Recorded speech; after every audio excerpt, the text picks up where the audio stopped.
कधी कधी मी विचार करते सकाळी उठा, घरची कामं वगैरे आवरा, खा प्या झोपा, इतकंच चालू आहे जीवनामध्ये, बाकी काही नाही. कारण की आता बरेच वर्ष झाले, लगभग 4-5 वर्ष तरी झाले की आम्ही कुठे गेलो नाही, काही नाही. इवन गावाकडे सुद्धा गेलो नाही. त्यामुळे मला असं थोडं कंटाळासारखं झालं होतं.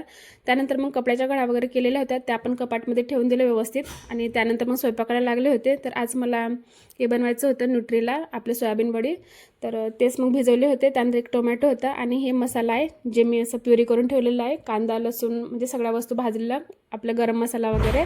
आणि त्यानंतर फ्राय करत होते. तर जे लोक कधी नॉनव्हेज वगैरे खाल्ले नाही ना, आणि त्यांना चवसुद्धा माहीत नाही की कसं लागते, तर त्यांनी खरंच एकदा ही सोयाबीनची वडी खाऊन बघा. कारण की आता टेस्ट आहे ना ॲक्च्युली एकदम त्याच्यासारखाच येतो, नॉनव्हेजसारखाच.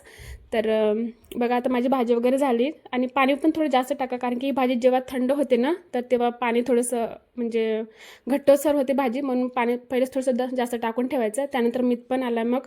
तर त्याला वगैरे दिलं खायला प्यायला. आणि संध्याकाळचं आहे, तर जेवणामध्ये मी वरण आणि मेथी अंडा बनवलं होतं.